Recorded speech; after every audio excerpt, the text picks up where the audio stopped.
Блядь, я закричу.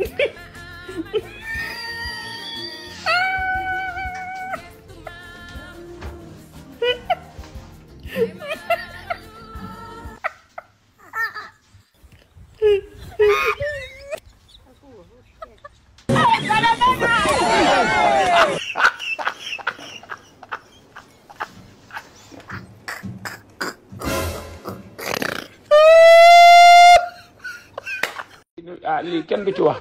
waa dimbal leen ma ci lii kenn du ci wax boo demee fu ne dugg nañ fa di ñaan déwénal mel ni dina danoo sol loo xamante ne ni tey nit ñi war nañ cee bàyyi xel lii lan la lii lan la.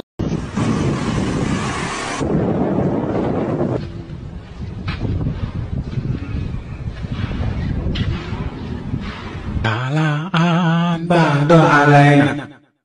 min sariya do adale wajaba saku alaina. Assalamualaikum sama gaay ma leen di ziaré baax di leen jox seen wàcc way di leen dalal seen YouTube di leen wax ngeen di abonné bu baax di like vidéo yi di leen wax ne ma ngi and ak Serigne Sidi Mokhtar Mbacké di sëtu Serigne Bara Mbacké di ñaan kat bu yalla bo xamni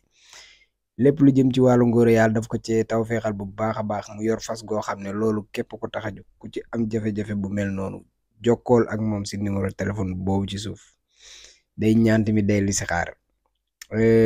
Amadou Ba su fekkente ne ni bu fekkee sa xel dafa nekk ci maire bi bay bo nga def lu gaaw bu fekkee sa xel da nekk ci maire bi dafa lu gaaw parce que man sama beut bi mo may gis na Ahmed Khalifa Niass di encaisser numéro maire bi kon dafa lu gaaw.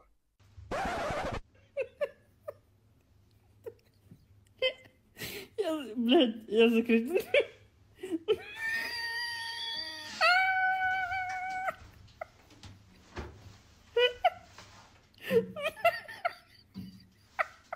dem leen ngeen joxaat loxo président Macky Sall ñu liggéey Sénégal.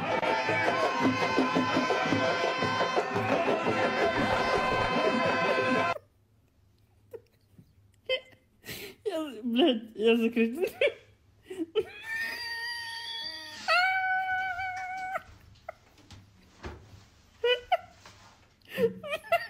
أعوذ بكلمات الله التامات.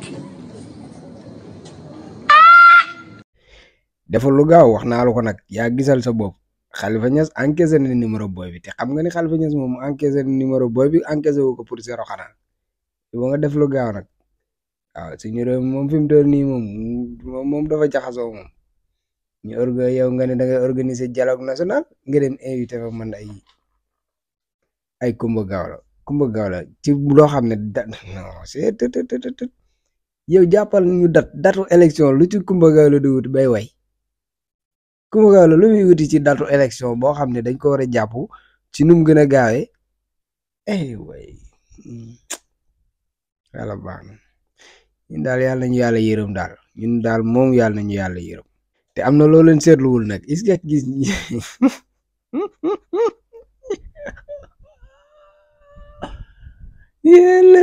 gars est-ce que seetlu ngeen benn affaire Amadou Ba moog Mister Bin benn lañ xool leen li ma leen wax bu baax a baax maanaam Amadou Ba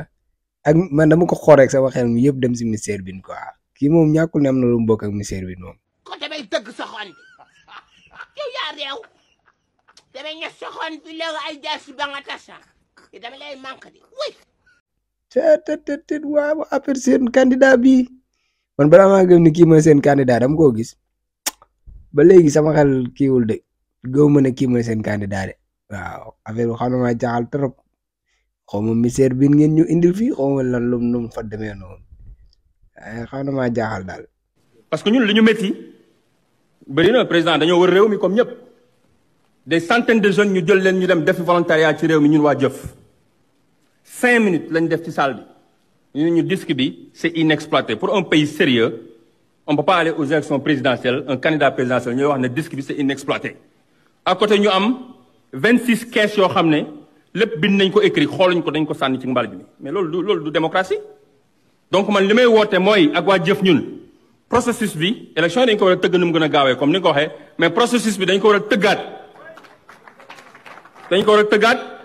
parce que c'est pas démocratique et c'est pas inclusif suñ bëggee nag réew moo xam ne day dox ci démocratie ak dëgg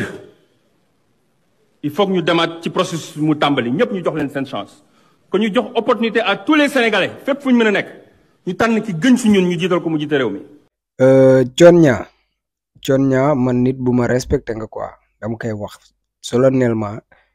nit bu ma respecté nga parce que man dafa am loo xam ne man loolu laa gëm man dama gëm nit liggéeykat quoi te man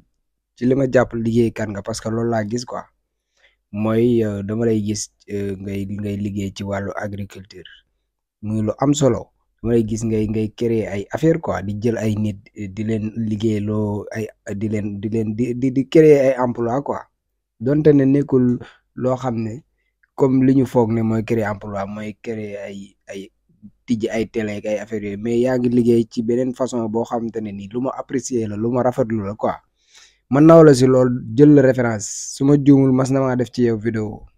di apprécier sa taxawaay ci wàllu woowu loolu nag jógewuma si ba léegi mais Thionia man damaa doon nit koo xam ne sama vaar bi man duma ko jombale kenn ku fi rusuta jaar rusuma la fay jaar la quoi ak loolu nekk nit bu ma respecté du tere boo faree jaar da nga fiy jaar Thionia wax nga ne dañoo war a tëggaat processus bi maanaam ñu reprendre affaire yi quoi maanaam mooy report élection yi yow da nga ko appuyer da nga cee d'accord te avant yow ñu lay retirer ci liste candidature bi lii nga waxoon. ñu ngi wax yi report léegi nag élection présidentielle bi ñi naan lu war nañ si mën a waxtaan ñi naan non il n'en est pas question yow la mooy sa position. reporter élection yi moom amu fi woon donc élection yi dañ ko war a jàpp ni ñu ko jàppee nit ñi dem ci élection ñu kon ne tabax réew mi amuñu temps Sénégal amul temps bu ñu def ay report in élection for what why we have to do it pourquoi sur quelle raison sur quelle base lu fi xew bu ñuy reporter élection président bi fi nekkoon pare na day dem 3 mois moo ci def nañ tëgg làmb ji lu ñu ragal ñu war a bëri ñu bàyyi def élection bu inclusive man politique indiwuma Sénégal quoi. bi ñu tollee ci wàllu parrainage nga jàppoon ne di nga bokk ci candidat yi war a bokk ci élection yi da nga ne woon d'accord ci report élection tey ñu retiré la ci candidat yi ne la bokkoo nga ne dañu war a reporter élection yi ça veut dire que say intérêt personnel moo tax nga bëgg ñu reporter élection yi quoi parce que man dañuy waxante dëgg quoi bu doon yow intérêt général moom moo tax ngay wax kon xam nga ne intérêt général li arrangé Sénégalais yi xam nga ne du ñu reporter ay élection du ñu koy yóbbu di reprendre processus bi pour lan parce que sa intérêt moo si nekk boo bokkoon ci liste 19 yi doo waxee ni nga waxee nii man nag képp kuy wax sa intérêt personnel man moom nice quoi man fi mu toll nii da nga perdre sama respect boobu nga xam ne amee woon naa ko si yow gis ngeen temps parrainage bi gis nga bi ngay wax ne da ngay laajte pour caution bu 30 millions bi nga ne buñ ko joxewul da ngay retirer sa candidature wala affaire yooyu gis naa ay gars yu bari ñu ngi la doon taf nii di la kaañoo mais ba léegi gisoo leen ma def ci moom vidéo jamono yooyu xaw ma seetlu ngeen ko xaw ma parce que man mënuma nit ki mën a la tey da ngaa baax suba da ngaa bon parce que dama jàpp ne li nga wax noonu am nga si droit quoi am nga droit nga ne indi leen 30 millions wala du ma dem am nga si droit moo tax defuma si yow vidéo mais li nga wax nii dama si d'accordul quoi parce que boo nee dañu war a reprendre affaire yi te dem nga waxoon ne dañu war a continuer cela veut dire que yow sa intérêt personnel moom nga nekk di teg te intérêt général bu taxawee da nga war a jël say intérêt personnel nga teg ko fële kon tey d'accord ma ak yow te li nga wax ci dialogue bi yëpp déglu naa ko du début à la fin mais dafa am lu ko jiitu da nga nañu woon bu ñu wootee dialogue sa première proposition mooy Ousmane Sonko ak Diomaye Faye dañuy génn nañ dem déglu ji vidéo bi te ñëwaat. man li may proposer mooy dialogue bi nga oote benn mooy li ci jiitu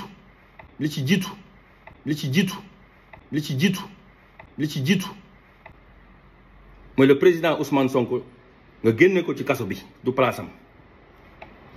le candidat Bassirou Diomaye Faye nga génne ko ci kaso bi foofu du place am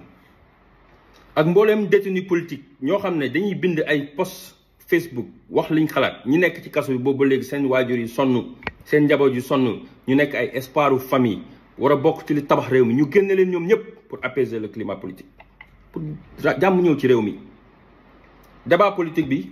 pour man dialogue bi mënul sincère su fekkee ne le chef de l'opposition aujourd'hui c'est Ousmane Sonko man xawma ko mosuma ko gis mais loolu mooy dëgg quoi loolu la yàlla def. dégg ngeen li nga xam ne moom la waxoon sa première proposition bi ngay njëkk a proposé ci dialogue bi mooy Ousmane Sonko ak Diomaye dañ leen war a génne détenu politique yi dañ leen war a génne man nag diglu naa sa discours ba mu commencé ba ni mu jeexee dégguma fa nga tudd fa libération Ousmane Sonko dégguma nga tudd fa libération Bassirou Diomaye Faye dégguma nga tudd fa libération benn détenu politique kon sa intérêt personnel bi dafay nekk di dellu si waat quoi man ak tima dési quoi parce que vraiment man lu coow li di bari respect bi ak bët bi ma la doon xoole musul changé man dama continuer téye fi ma téye rek donte ne maa ngi la doon gis patriote yi ñu ngi la doon wëndeel fépp mais ba léegi ñi ma yàgg suivre gis nañ ne def ma wut vidéo si jamono yooyu parce que man dama gëm ne loolu sa yow am nga si droit nga ne nañ joxe 30 millions yi wala doo dem parce que loolu pour loolu du da nga ko fi fekk quoi maanaam da nga fekkoon ku mel ni président Ousmane Sonko di def méthode boobu ma gis ne yaa ngi ñëw di roy ci loolu mooy sooy dem campagne nga laaj say militant ñu financer la nga dem campagne sooy dem élection nga laaj say militant ñu cotiser financer la tey boo ñëwee jël lancé boobu damay yaakaar ne loolu am nga si droit lu baax la da ngaa gis lu baax nga di ko roy moo tax ba léegi waxuma woon si yow mais lii nga def tey wala lii nga wax tey laa àndul nag lu tax nga bëgg a def lee tey suba nga bëgg a weddi affaire bi quoi fii seen bi seenu vaar la lu fi waaye di wax na leer sinon ñun dañuy noter rek di teg nii da ngay wax ñuy bind di teg di dagg vidéo yi di denc sa bis bu ñëwee rek dañuy génne lépp dialogue bi wax nga ba pare waxoo fa waxu libération benn détenu politique yaa ni woon loolu moo nekk say première proposition intérêt personnel mu ngi dikkaat 50-50. ngi toog di observer réew mi waaw am na ñoo xamante ni bii sax wax nañoo ak seeni partenaire ba pare waaye mooy loolu. may ma tuuti maa ngi jégalu de. waaw. aujourd'hui aussi c'est un autre jour. Daïla. le monde part en couille. non kon xam naa ni 50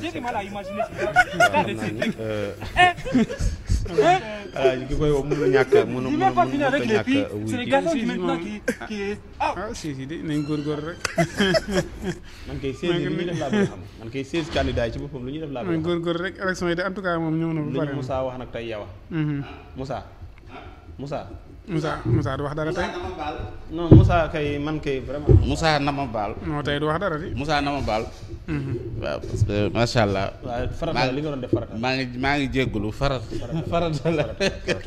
farata la maa ngi jégalu waaye lii fii rek la am na waaye farata la. macha allah. voilà donc fan laa toll ci kii bi de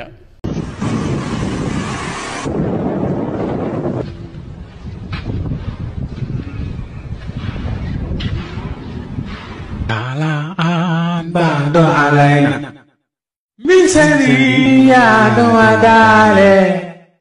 wajib asaku alaina.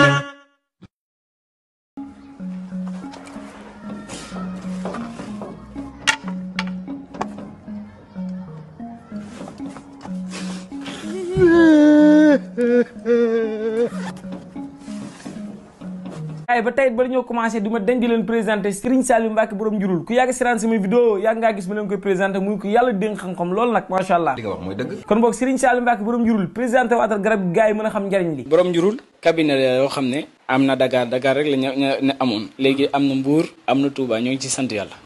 garab bi day faj 15 maladies te na nga ko gisee nii xam nga étagère yi nga ko fekk doo gis benn yoon ñu dugal ko ci frigo du xeeñ te boo ko tegoon 4 mois du yàqu 15 maladies lay dindi muy ndoxam cité hémorroïde ballonnement bëri lëndëm biir buy metti tànk yu xar estomac insomnie sinusite fatiguement général diabète tension perte balance règle douloureuse l'impuissance sexuelle da koy dindi ba mu jeex tàkk seeram te moom boo koy naan da ngay gis résultat te doo si jël lu bëri macha allah defe naa ne ñoo ko déggandoo Serigne Saliou Mbacké borom njurul moo nekk noonu garab gi nag mi ngi tudd borom njurul muy garab gu baax a baax gu am njariñ sax ba tax na képp koo xam ne aussi bëgg nga ci garab gi gaaw nga contacté ci numéro téléphone yi ma leen bëgg a jox bu nekkee Dakar nga nekk jëlal 77 199 93 yow mi nekk Mbour seen cabinet 76 la 611 33 60 yow mi nekk Touba aussi bu nekkee bëgg nga ci garab gi aussi jëlal contacté mooy 78 578 68 40 kon boo gaayee numéro téléphone yi ma leen defal ci suuf képp koo xam ne ne bëgg nga ci garab gi gaawal nga gaaw contacter cabinet bi la gën a jege boo ko defee incha allahu rabbi doo ko rëccu aussi képp koo xam ne bëgg nga mu seetal la defal la ay ñaan xam-xam bi sell na te macha allah li ma gën a neex ci moom léppam alxuraan la. waaw seet moom wax dëgg yàlla may nañu ci seet nag ñu ngi koy defee ci xilmu nujum muy xam-xamu biddiw bu dee listixaar ñu ngi koy defee ci alxuraan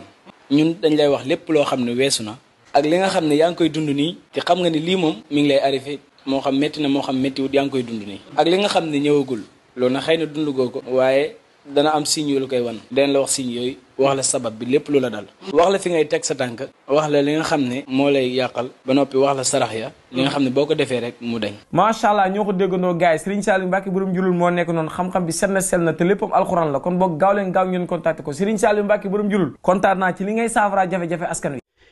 di leen wax ne nag kabinu borom njurul am na seen YouTube boo xam ne nii lépp lu leen jaaxal ci garab yi boo leen demee ci seen YouTube bi ma leen affiché nii di ngeen fa am ay leeral yu am solo ci garab yi nga xamante ni moom lañ leen fi limal yépp foofu lañ koy gën a yaatale foofu la ko borom njurul di gën a faram-fàccee képp ki nga xam ne bëgg nga see am lu la gën a leer da ngay ñëw ci lien bii nga cliquer ko wala nga jël li ma bind fii nga bind ko ci sa baaru recherche nga dem ci seen YouTube am ngeen abonné ngeen diglu bu baax a baax ndaxte foofu dina ko décortiquer benn par benn dina ko leeral benn par benn kon gaay yi mu ngi noonu ak borom njurul